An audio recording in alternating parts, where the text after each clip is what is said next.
The Preflight checklist screen contains all the checkup items required before takeoff.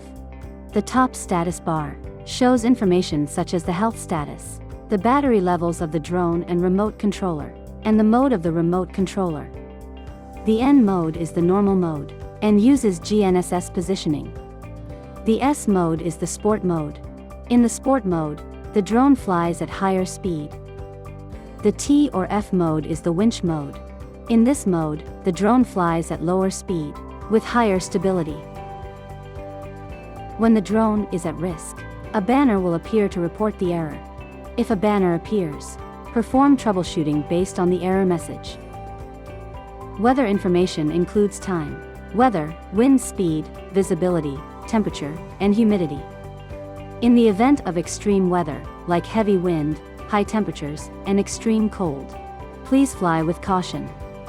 In the middle of the screen, set common parameters, such as RTH altitude, maximum flight distance, and signal lost action. Slide to set the power value threshold for the low battery alarm.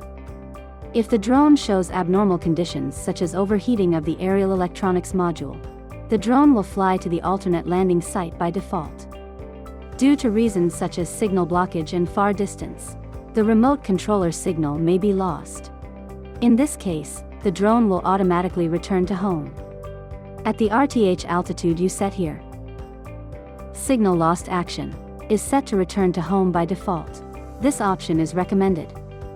If this option is selected, when losing the transmission signal, the drone automatically returns to the home point. If hover is selected, when losing the transmission signal, the drone hovers at the current position. If the battery level is only sufficient for landing, the drone will land in place immediately.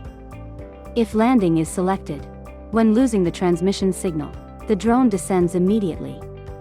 If fly to alternate landing site is selected, when losing contact, the drone flies to the preset alternate landing site. We will show you how to add and set alternate landing sites in subsequent tutorials. When the drone performs one of the preceding actions after losing the transmission signal, it may encounter obstacles. In this case, the drone will hover at the current position, and you need to take over control promptly. Home point is set by default to the position on the ground, where the drone detects a strong satellite signal after power on. You can tap to set home point to the hovering position of the drone, or the position of the handheld remote controller.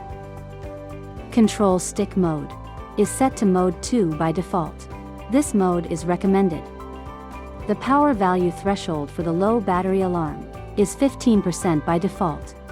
When the battery level drops to 15%, the remote controller beeps and displays a message to remind you that the drone must return to home as soon as possible for battery replacement.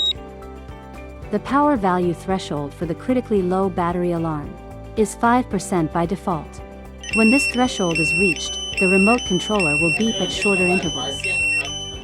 At the bottom of the screen are obstacle avoidance settings.